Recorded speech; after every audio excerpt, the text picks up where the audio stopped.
It's finally here. The R211Ts are now in service. After nearly a decade of planning, testing, and more, New York City's first modern open gangway cars are now in service on the sea. I've taken a few rides on these subway cars, and I think I am ready to give my full thoughts on the R211Ts, so sit back, relax, and let's get started with the video. Some of you may remember the video I did nearly a year ago when the R211As went into service on the A. I mentioned how while the cars are definitely a step in the right direction for transit, I still have my issues with them. It seems like the trend with the R211s are good ideas, poor implementation. While many of those issues carry over onto the R211Ts, there are many improvements over their closed-end counterparts, the R211As. The first thing I noticed is the better ride quality. Now, this could very well be from the fact that these cars haven't been in the system as long as some of the original R211As, but I've noticed a lower number of flat wheels and minimal bucking coming from these open gangway cars. They ride smoother and more like an R179, which is definitely a good thing. You don't want too bumpy of a ride in the subway, especially on a crowded train, which could lead to people falling into one another.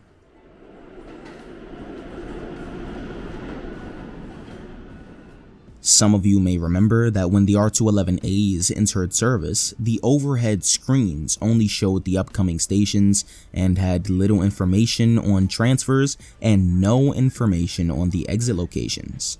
Well, Transit and Kawasaki have finally ironed out some of the kinks with the displays, and they now show the car you're in, exit locations, and more information on transfers. These screens even show you where some of the transfers are. I'm loving the amount of information they give. This information will not only be useful for tourists who may not be familiar with New York, but also longtime New Yorkers who may not be familiar with some parts of the system. Some stations may not have a mezzanine that allows you to switch directions, and if the screens are able to inform you of certain information like that, then I say this is a damn good feature. The new features aren't exclusive to the screens over the doors, however, as the normal overhead screens in each of the cars have received an update, so they now display which side the doors will open on. This is another useful addition, although I wonder if the train is aware of which track it is on. Let's say an issue arises and the C needs to run express from 145th to 168th Street. Will the train know that the doors are now supposed to open on the right side of the train instead of the left? I guess that is the question that will be answered once the train has been in service for long enough. Finally, let's talk about the gangways. The train on the sea has been configured with both the soft and hard shell R211. This is so both of them can be tested simultaneously, and so transit can collect data on both types of cars. Now, some of you may be confused and not know the difference between the two, so let me explain. Let's start with the soft shell.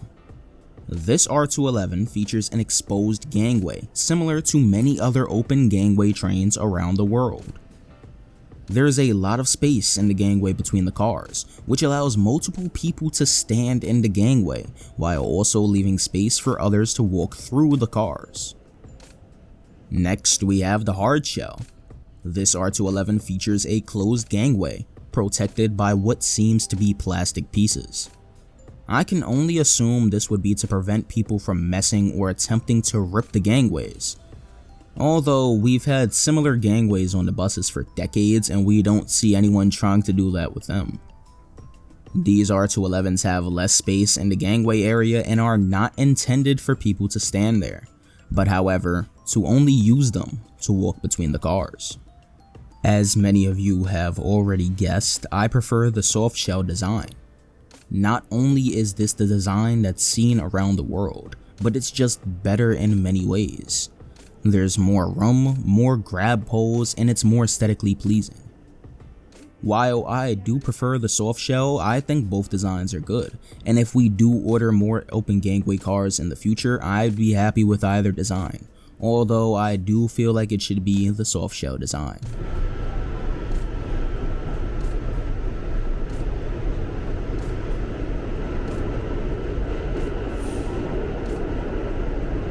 Before now, I hadn't ridden any subway trains with open gangways.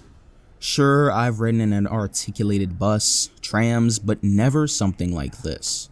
This is a first for America, and while it arrived 20 years late, it's never too late to make improvements. Yes, it's going to take a bit of time to get used to seeing something like this, but there is so many benefits that come with open gangway cars that it'd be stupid not to invest in more of them in the future. I see many people criticizing the cars, claiming that it only makes them more easier for smells to travel through them, or that it's not safe, but trust me, these are probably the safest cars in the system. Not only do you have a straight shot to the conductor or operator's position, but you can now also see any issue from 300 feet away. Also, about the comment on the smells, common knowledge of how HVAC systems work would tell you that odors do not travel 300 feet down a stainless steel box that is constantly circulating air.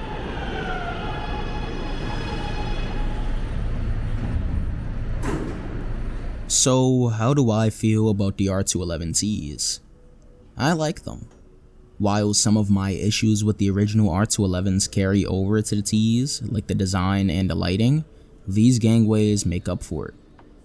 The R211T is a well-built train, and I can see that both Transit and Kawasaki have spent lots of time looking into how a train like this would function in our ancient subway system. I'd love to see Transit continue to order more cars like this in the future.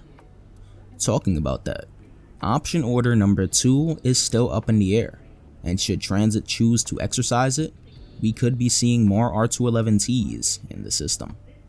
I suggest to all of you, when the hype dies down, go take a ride on the new R211Ts, and for those of you who've ridden them already, tell me your thoughts on them. Please keep the comments civil and justify your thoughts with proper reasoning. And anyways, if you enjoyed this video and you would like to get more from Mystic Transit, like, subscribe, and consider supporting me via channel memberships or super thanks.